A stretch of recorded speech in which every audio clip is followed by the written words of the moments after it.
Death in the Freezer by Tim Vickery.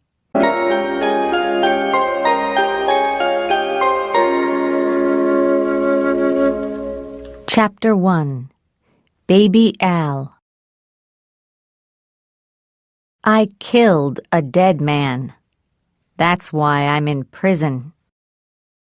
The dead man was my brother, Al. He was born 6 years after me, and I always hated him, even when he was a baby. Before he was born, my parents loved me.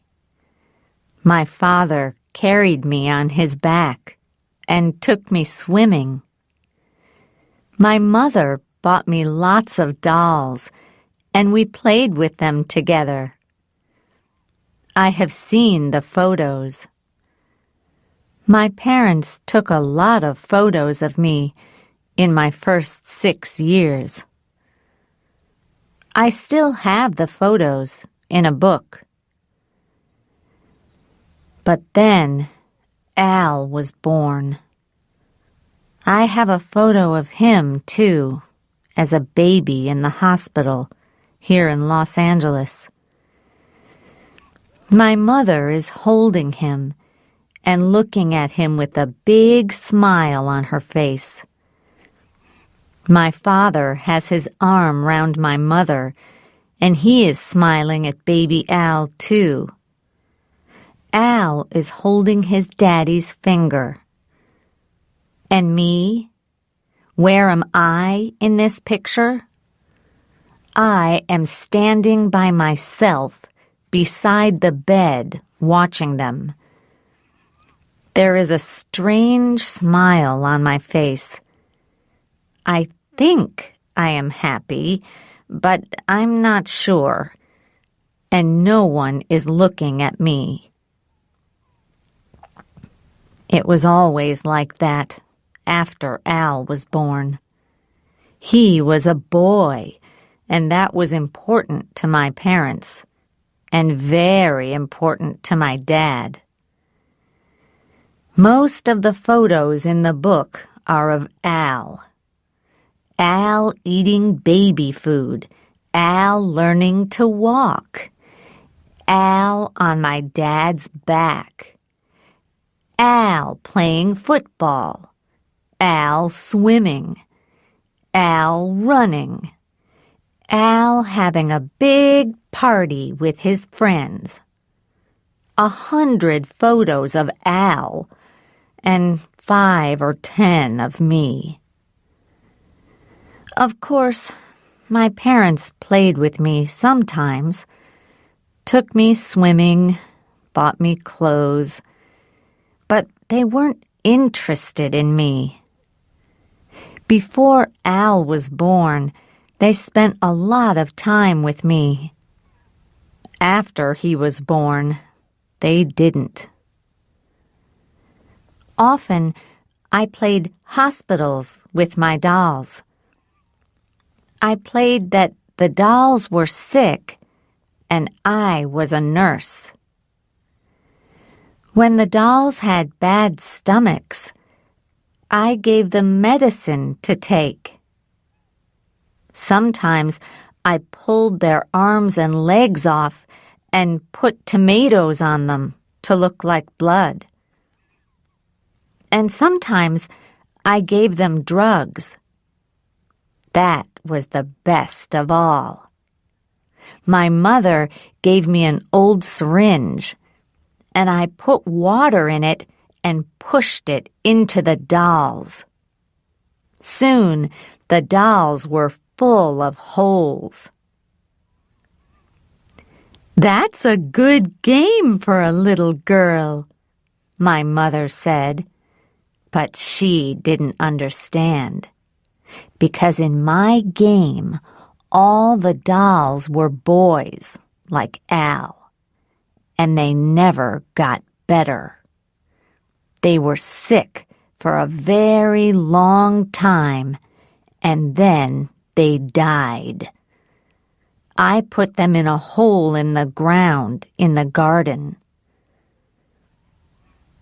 When I was 10, my mother died. My father was unhappy and began to drink a lot. Sometimes he came home with strange women, but he didn't marry any of them. I think the women didn't like him because he drank so much. When he wasn't drunk, he played with Al, so I had more time alone. I was a good girl at school, and I was beautiful too, so I had a lot of boyfriends. My father hated them. "You stay away from those boys, Ellen," he shouted. "It's not right. I don't want them in my house." "Why not, Dad?" I asked. "You bring your women here, don't you? Why can't I bring my boyfriends?" "Shut up, girl," he shouted. He was very angry. Sometimes he hit me, and once I had to go to the hospital. So what did Al do, you ask? Him? Nothing. He just watched and laughed and played football with Dad. Then I met John. He was 22 years old and big and strong, like Arnold Schwarzenegger. All the girls thought he was wonderful. One day, he asked me to go to a party with him. Me! I was very excited. So I went home and put on my best clothes and shortest skirt to look nice for him. Then I heard John's motorbike and went downstairs. Dad was at the door. "Where are you going?" he asked. "Out," I smiled at him, "with my new boyfriend." "Oh, no, you're not," he said. "Not in that skirt. You're only 18, Ellen. I know what boys want." "I don't care," I said. I pushed past him, but he pulled my arm. I screamed, and he hit my face. Then John came. He was wonderful. He took Dad's arms, held them by his side, and pushed him slowly back into the house. Dad couldn't do anything. John sat him down in a chair, then walked out and put his arms round me, right there, in front of the house. Then we rode away on his motorbike.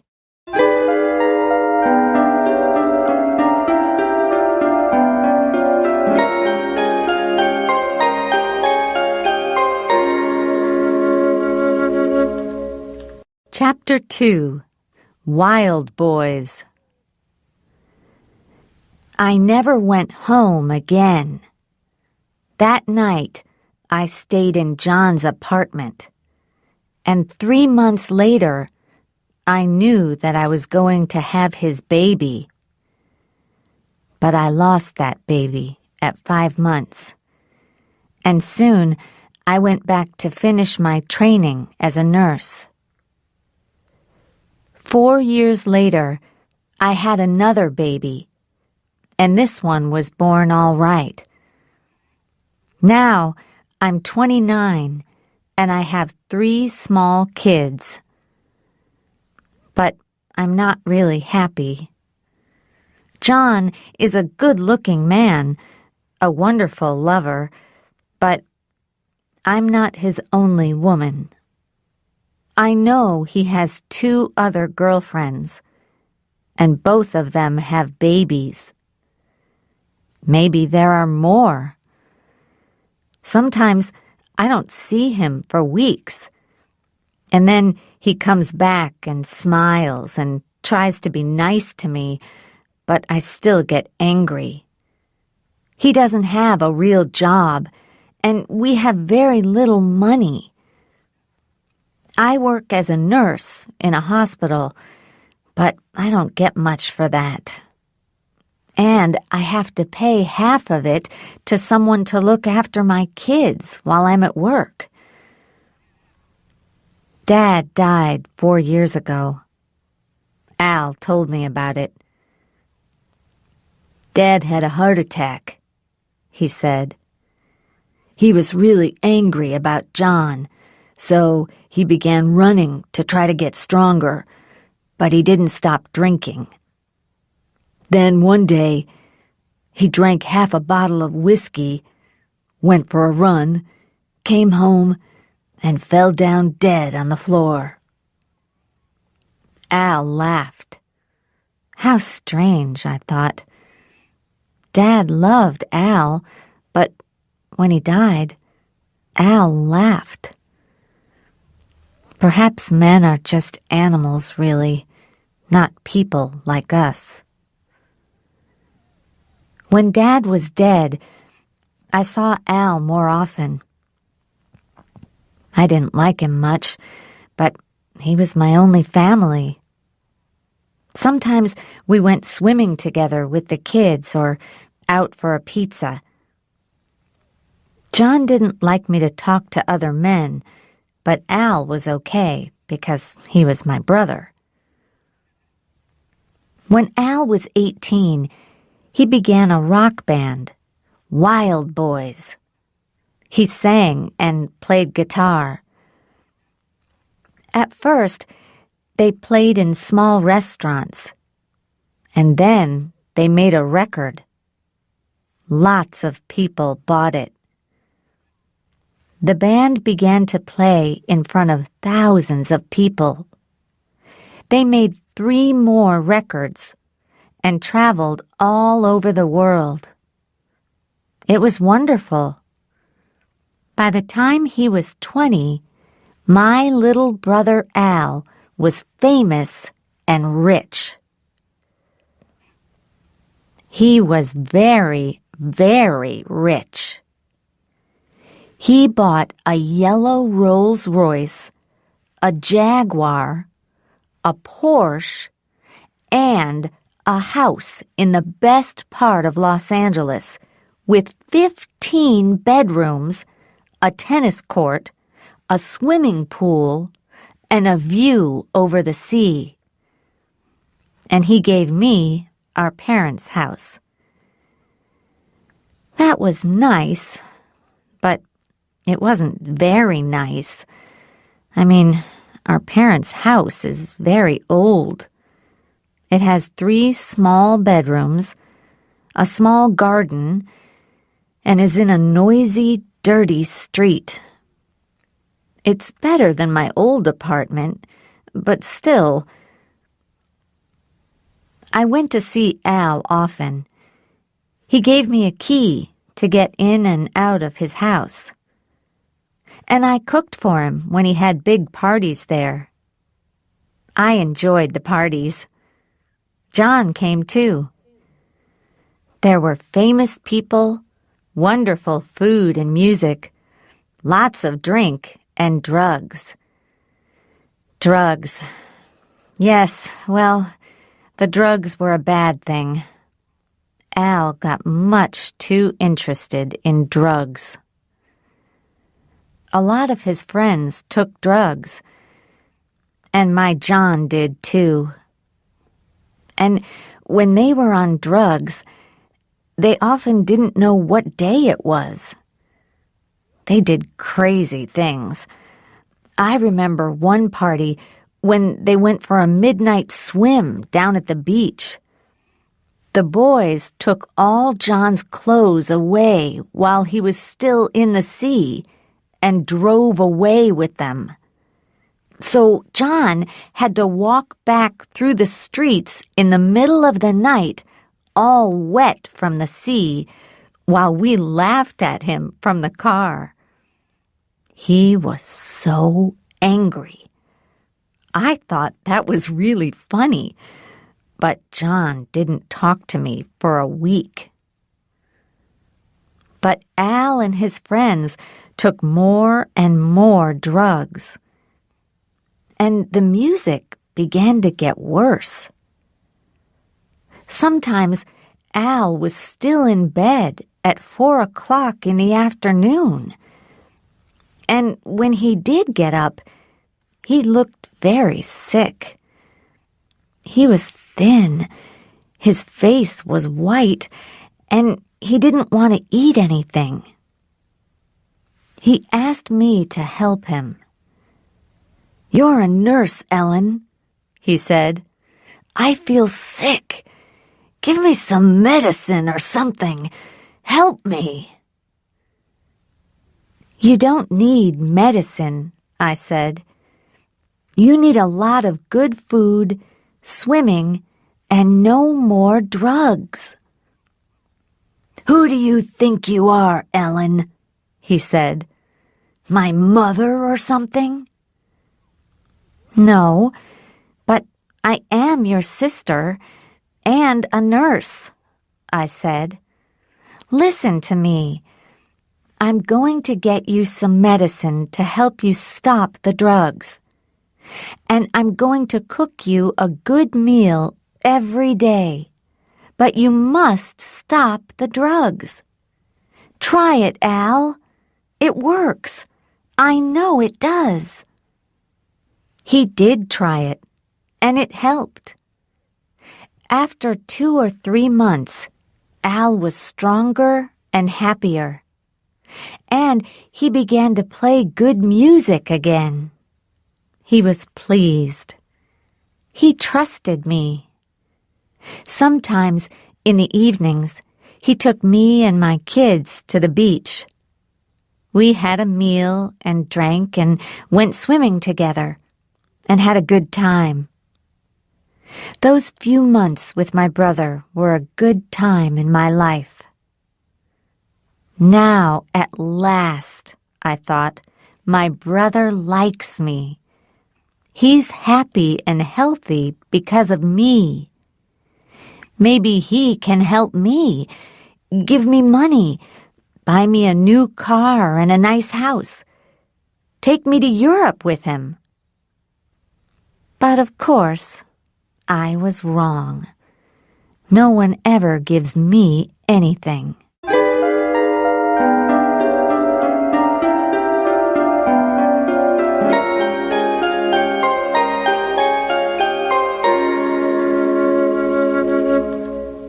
Chapter 3. The Tour. "I'm going away on a tour," Al said one day. "All around the USA and Europe to play music for 4 months. I looked at him and thought, he's going to ask me to come too. I can see the world, bring my kids. Wonderful, I said. We can... "When I'm away, I want you to clean the house for me," Al said. "Of course, you can't live here, but I want you to come every day to clean. And there's another thing, Ellen." "Yes? What?" So I'm not going. I'm just his cleaner, I thought. I really hated him then. I wanted to scream, but I didn't. I said nothing. "You know, I get very tired on these tours, and I need drugs to help me play good music. But I don't want to take dangerous drugs, Ellen. I need clean, safe drugs. I want you to get some drugs from the hospital for me. You're a nurse. It's easy for you. Just take them secretly. No one will know." "That's a crime, Al," I said. "People go to prison for that. Is that what you want me to do? Steal drugs for you and go to prison, maybe?" "Why not?" he laughed. "You're my sister, Ellen. And don't forget, I gave you my parents' house, didn't I? What more do you want?" That's what he said. My parents' house, not our parents' house. Really, half of it always belonged to me, but Dad gave it all to Al because he was so angry about me and John. But Al didn't think of that. He thought that everything belonged to him, just like when he and I were kids, when he played football with Dad, and I played with my dolls. I remembered my dolls then, and the syringe with water in it. And I smiled. "All right, Al. I'll get you something. You're right. You are my brother." And I looked around at the beautiful house and the swimming pool and the view of the sea, and I thought, "You're not married, Al, and there's only you and me in our family. So when you die, all this is going to belong to me." Al was right. It was easy to steal drugs from the hospital. No one saw me. I also stole syringes, which were all clean and new. Al was very pleased with them. "Thanks, Ellen," he said. "Now I'm going to play lots of good music. I'll be okay now."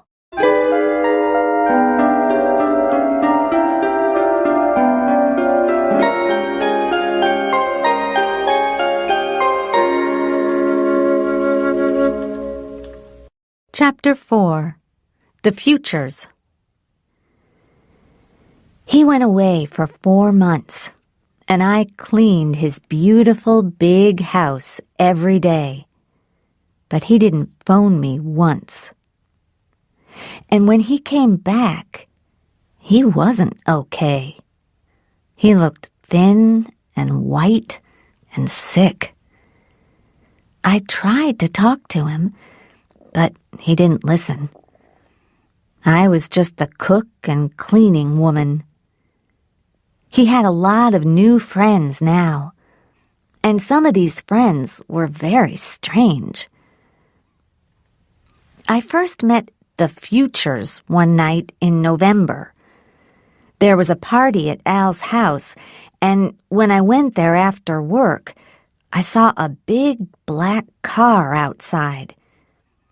It looked like a boring car, and when I went inside, I thought the people looked boring too. But that was only on the outside. Inside, they were as dangerous as wild animals. A businessman in a dark suit sat opposite Al, with a young woman on the arm of a chair beside him. The man was about 40 years old, with gray hair.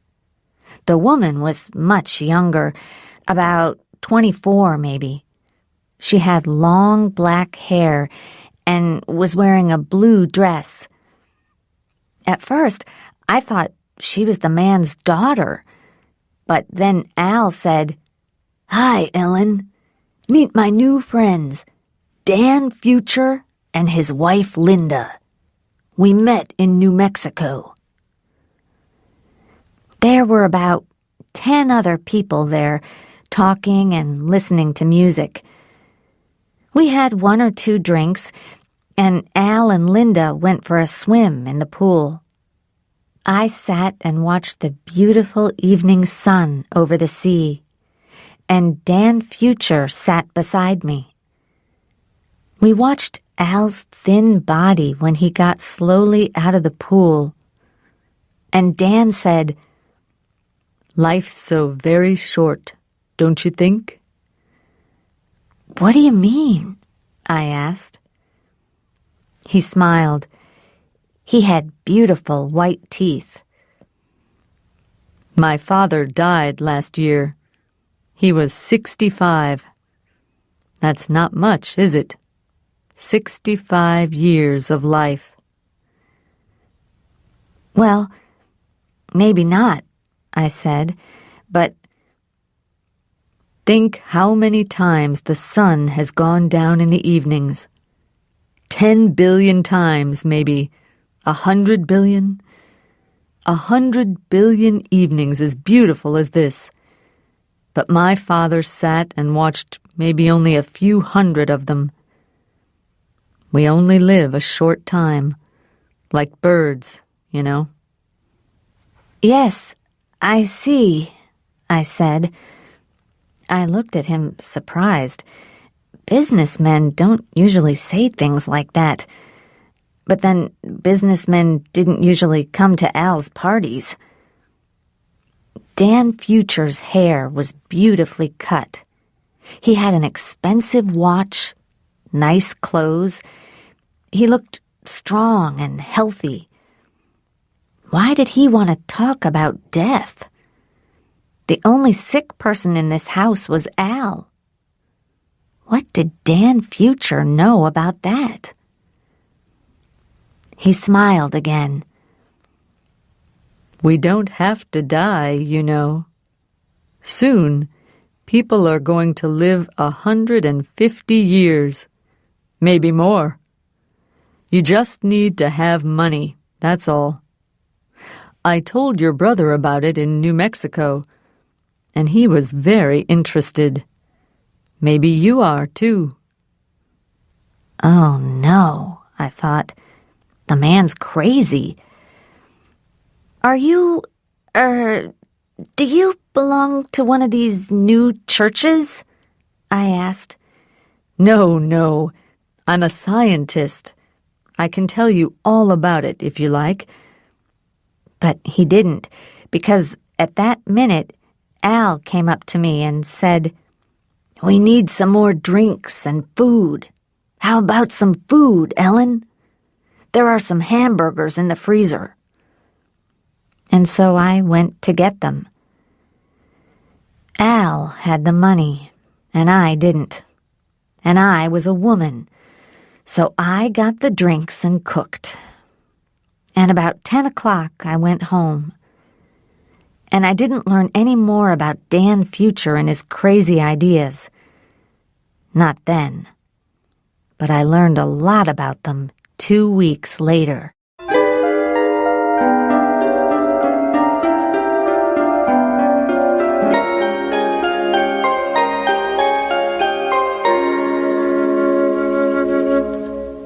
Chapter 5. The Freezer. It was the night of Al's birthday. I got home about 7. Then I put the kids to bed and made supper for John. He didn't talk to me. He just sat in front of the TV with the food and his bottles of whiskey. So I thought, I'm going out. I'll go say happy birthday to Al. Even Al can't be as bad as this. And he is my brother. I had some more drugs and syringes for him from the hospital, so I put them in nice paper like presents. Like sweets for a baby, I thought. Al's just a big baby, really, with his music and a lot of expensive cars to play with. Or a doll. And I'm like his nurse.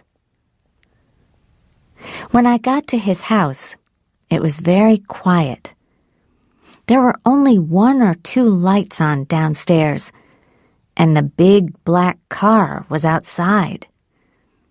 That's strange, I thought. It's Al's birthday.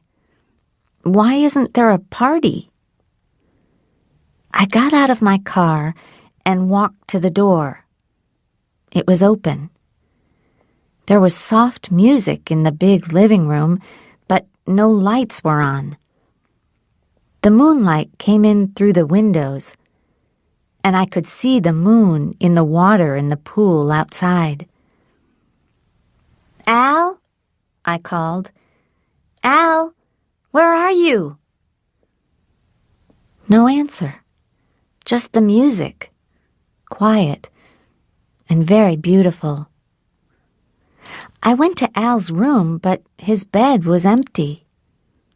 All the rooms were empty.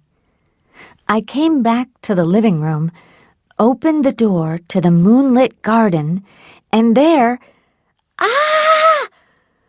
I screamed and nearly fell down. Then I stood still and laughed. But nothing happened. I stopped laughing, and it was silent again. 2 people sat on the ground. They sat very still and held their hands and faces up to the moon. They didn't move or look at me. "Al?" I said. "Al, what are you doing?" But it wasn't Al. It was a man and a woman. The man's hair was silver in the moonlight, and the woman's hair was long and dark. Dan and Linda Future. They began to sing. It was a strange song, without words, and they sang for nearly 10 minutes. When they finished, I said in a loud voice, "Where is Al?" They looked at me then and got up. Both of them came to me and took my hands. "He's asleep," Dan said. "We have saved him." I took my hands away, afraid. "What do you mean?" I said. "What are you talking about?" "He was very sick," Dan said. "He had AIDS. You knew that, didn't you?" For a minute, I couldn't speak. I was afraid. I said, "No, of course I didn't. When did he get it?" "Who knows?" Dan said. "On tour, I think. He took drugs, didn't he? No one can cure AIDS. Not yet. But one day, someone's going to find a cure. So we helped him.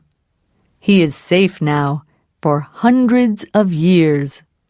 Isn't that good?" Linda took my hand again. "Come with me," she said. "Let's go and look."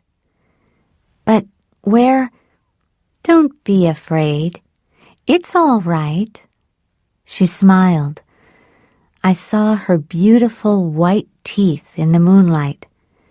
Then she took me, like a child, into the house, through the living room, and down into the music room.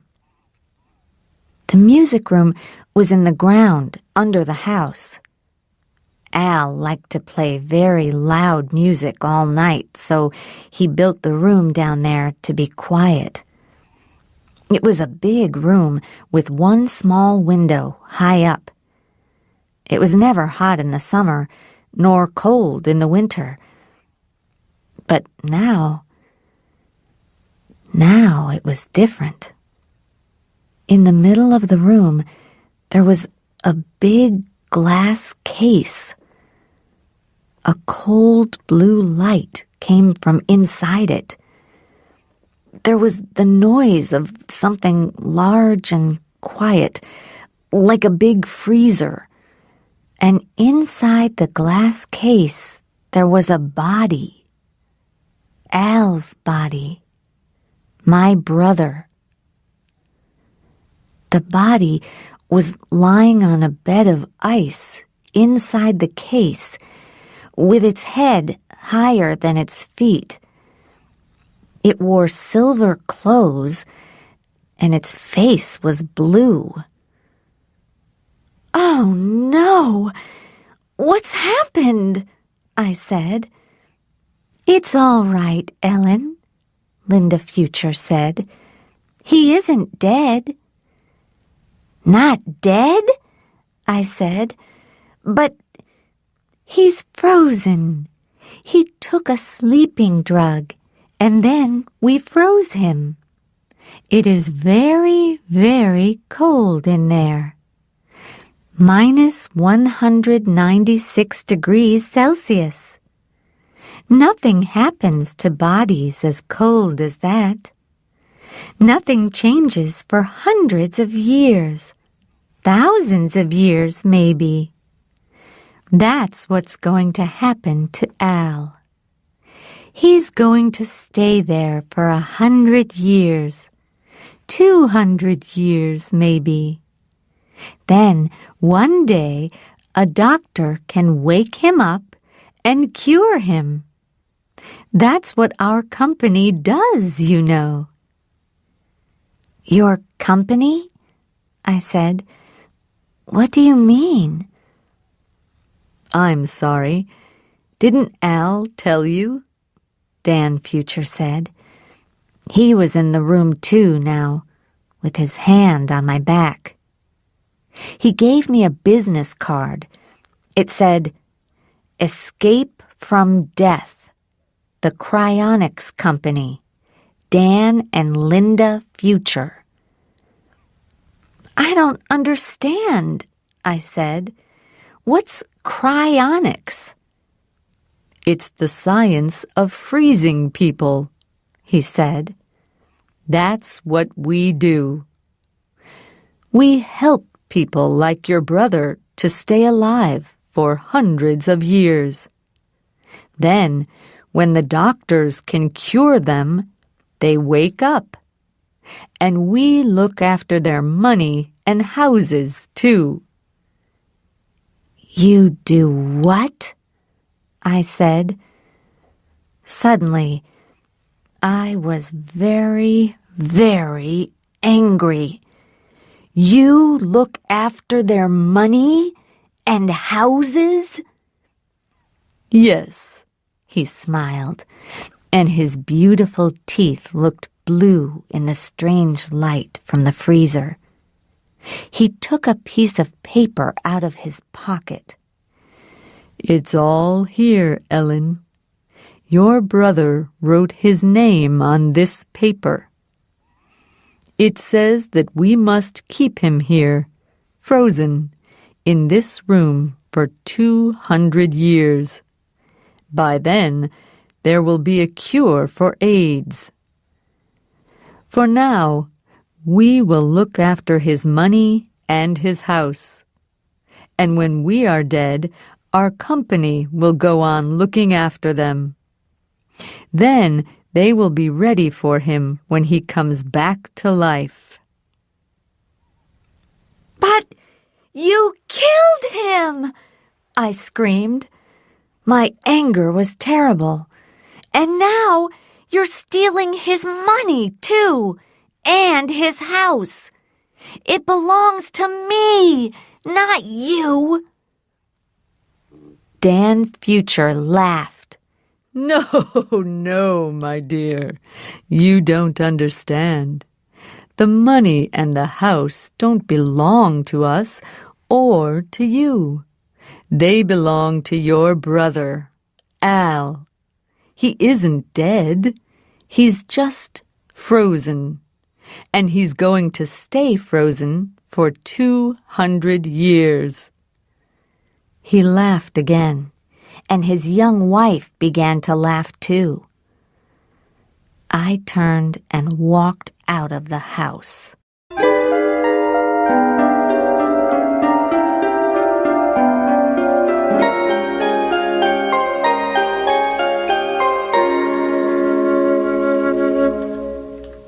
Chapter 6. The Key. Next day, The Futures sent me all the papers with Al's name on. I showed them to John. "You need a lawyer," he said. "These people are criminals." So I got a lawyer, but it didn't help. You need money for a good lawyer, and I had nothing. I went to the nearest lawyer's office, but the lawyer was unfriendly and unhelpful. "It costs $100 for half an hour, and you pay before we talk," he told me. When I gave him the $100, he took off his watch and put it on the table in front of him. He was a small man with not much hair and a white, tired face. His eyes were cold and gray, like stones. When I told him my story, he said, "It's not possible." "But it's true. Read this." He read the papers slowly, then smiled and looked at his watch. "Well, this is very interesting," he said. "I agree. These people are criminals. But to get the house, we have to show that your brother is dead." "So, how can we do that?" "Well, we can ask scientists to say that cryonics doesn't work. But the Futures are going to have other scientists who say it does work. So we need a doctor to look at your brother's body and say he's dead. That's a better idea." I laughed. How can a doctor look at the body?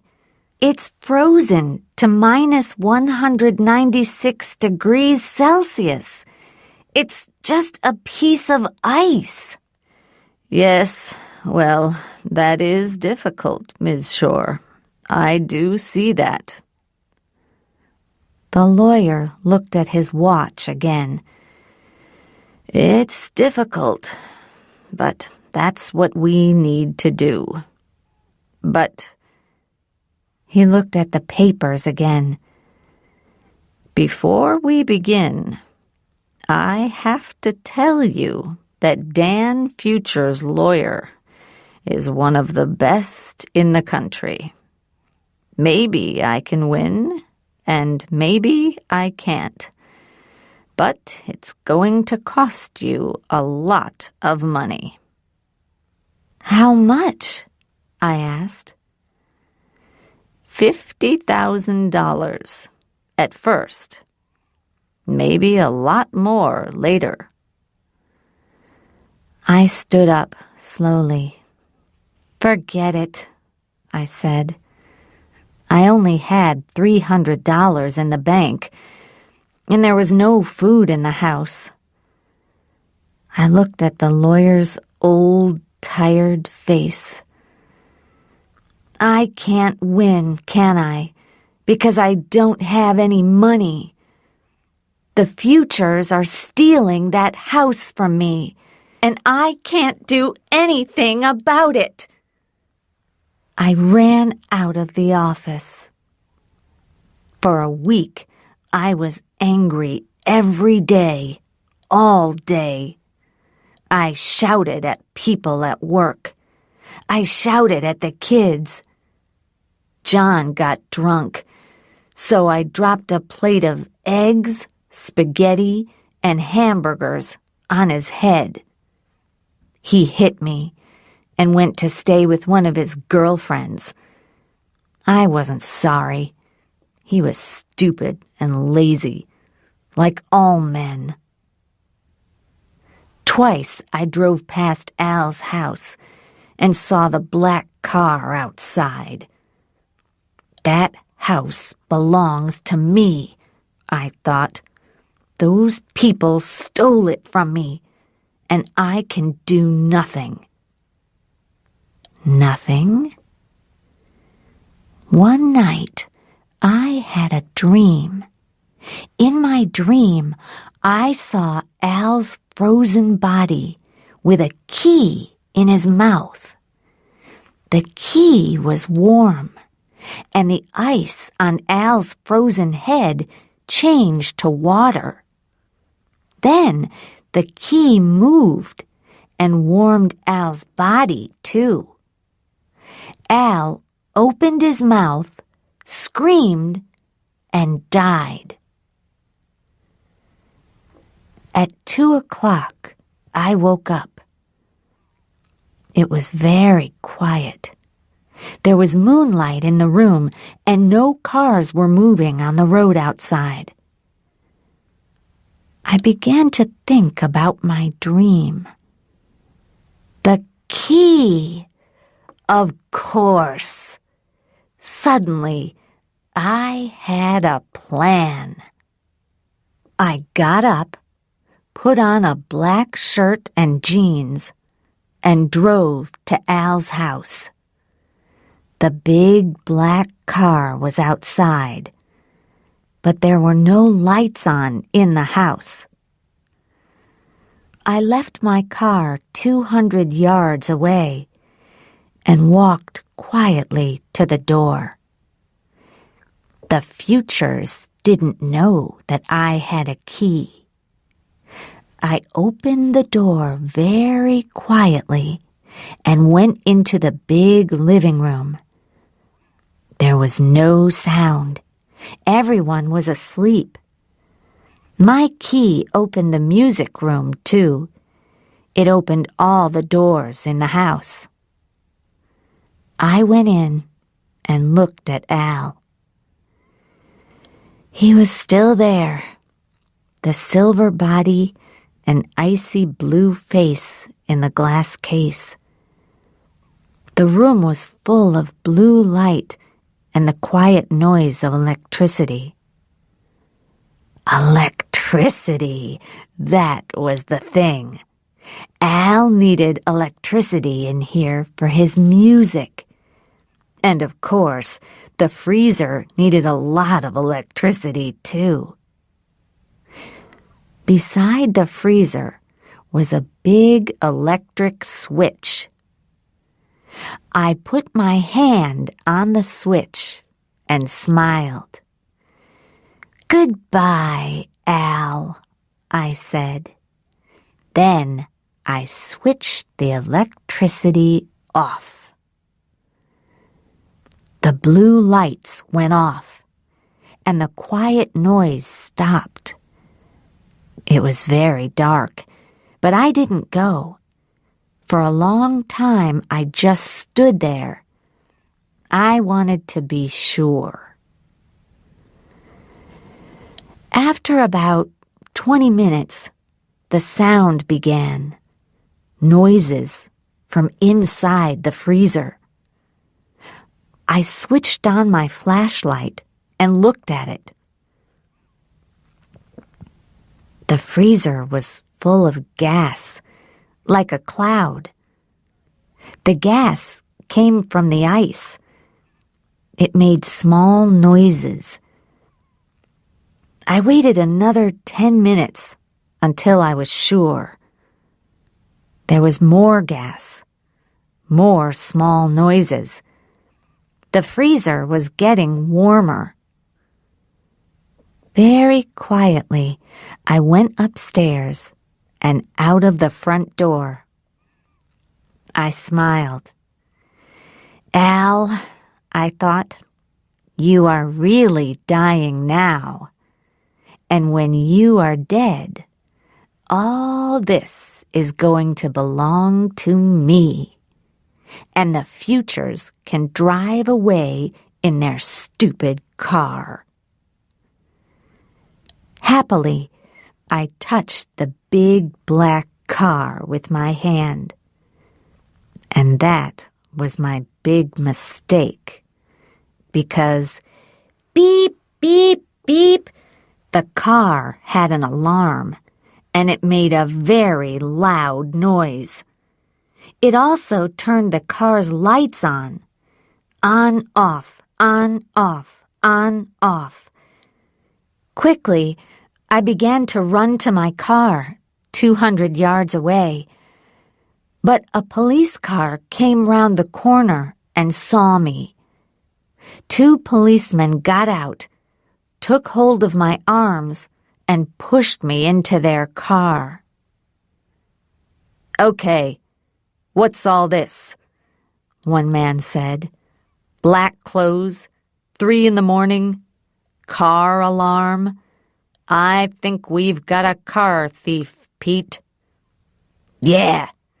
The other man touched my face with his hand. "A young woman, too. Okay, let's take her to the station."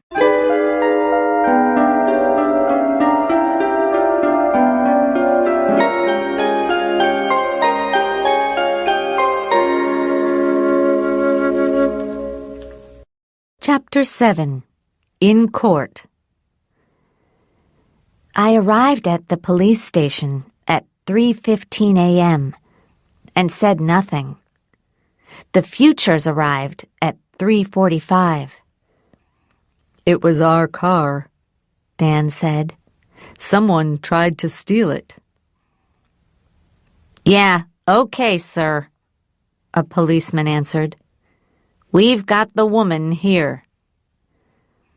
Then I said, "You stole my house, so I wanted to steal your car. That's okay, isn't it?" It wasn't true, but it gave me time. While we were all talking in the police station, Al was getting warmer every minute. So we talked angrily from 4 a.m. until 5. I loved it. Then the Futures had to write their story on 3 pieces of paper for the police. So it was after 6 o'clock when they went back to the house. And I was happy because I knew they were too late. By now, I thought, Al won't be frozen. He'll just be dead. Of course, they found out. At 8 o'clock, the Futures came back, and there was a lot of trouble. "Al's dead," they shouted. "You killed him. You switched off the freezer and killed your brother." I laughed. "Of course I didn't," I said. "He was dead already. I just saved you some electricity." That's why I'm here in court today. The police called me a murderer, and all the newspapers wrote about me.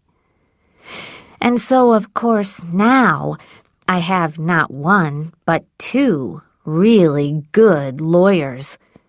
The lawyers are free because I have no money, but I am famous, and they want to be on TV. And because of my expensive lawyers, the police and the Futures look really stupid. "Al Shore was dead," my lawyers say again and again. "He was already dying of AIDS, and then he took a dangerous sleeping drug. Either he took the drug himself, or the Futures gave it to him. And then the Futures put him in a freezer and froze his body to minus 196 degrees Celsius. Nobody can stay alive when they're just a piece of ice. So the Futures are the murderers, not his sister Ellen. When she switched off the freezer, he was already dead.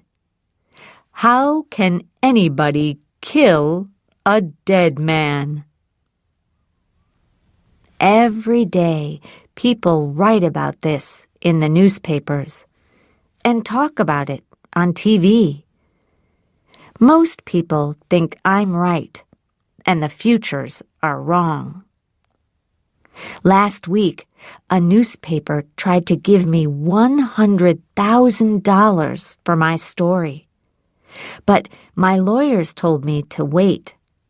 And this week, another newspaper tried to give me $200,000. This is the last week of the trial. Soon, I'm going to be free. Free. And rich, too. At last. Today, my lawyers asked me questions in court, and I told my story. Then they sat down, and the police lawyer stood up. The police lawyer is a young woman with short, dark hair. She talks very quickly in a hard, strong voice. She is clever, I know, but it doesn't matter now. She found only one doctor who thinks that cryonics is possible. We found 4 very famous doctors who don't. They say that Al was dead before I switched the freezer off, either because of the sleeping drug or because of the cold. So how could I kill a dead man? Ms. Shore, did you love your brother? She asks. I laugh. No, not really. Oh, why not? There is a small smile on her face. I tell the court the story of our family. How our parents gave Al everything and me nothing.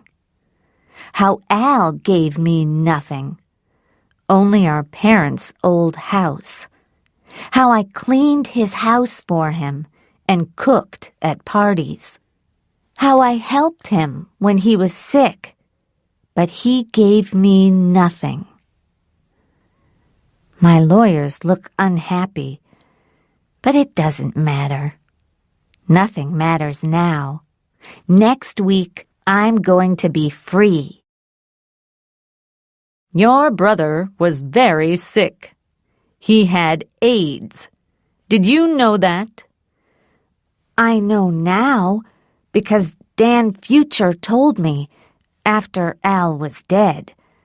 I didn't know before. I see.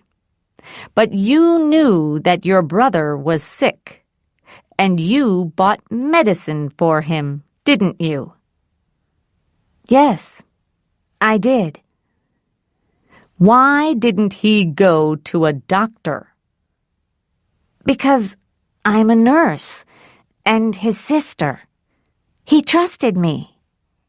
That's right. He trusted you, his sister. The lawyer looks at me. For a long minute, she is silent. I begin to feel cold and afraid. She takes a police bag from under her table, opens it, and slowly takes out a syringe. She holds it up in front of my face. Look at this, Ms. Shore. Have you seen it before? I don't know. Maybe. Maybe, you say. But it has your fingerprints on it, Ms. Shore. It came from the hospital, and we found it by your brother's bed with 2 other syringes. You stole them from the hospital and gave them to your brother, didn't you? There is a long silence. In a very small voice, I say, "All right, maybe I did." Why did you steal them? Why? To help Al, of course. To help him to play good music. He wanted clean drugs. I tell her what Al said to me. Clean drugs, you say. Do you know what was in this syringe, Ms. Shore? Clean, safe drugs. Oh, no, Ms. Shore. These drugs weren't clean or safe. These syringes also had bacteria in them. Very dangerous bacteria. Bacteria that can kill a strong, healthy person. Bacteria that will kill a person with AIDS very quickly. And perhaps a while ago, who knows, there was another syringe. A dirty syringe. Not from a hospital, but from a drug user in the streets. A syringe that gave your brother AIDS. The police lawyer puts the syringe down on the table and looks at me again. But we found these 3 syringes by your brother's bed, with your fingerprints on them. Do you know why they had these dangerous bacteria in them? No, of course not. Don't you, Ms. Shore? Well, that's strange, because I know why they were there. And I think everyone in this courtroom knows why they were there, too. You hated your brother, didn't you? Because he was rich and you were poor. And he gave you nothing. And you stole drugs and syringes for him because he trusted you. He trusted you, his sister, the nurse. She looks at the people in the court. A small smile on her young face. But that was your brother's big mistake, wasn't it, Ms. Shore? You wanted him to die because you wanted his money and his big house, just like the Futures. So, you gave him syringes with dangerous bacteria in them because you wanted to kill him.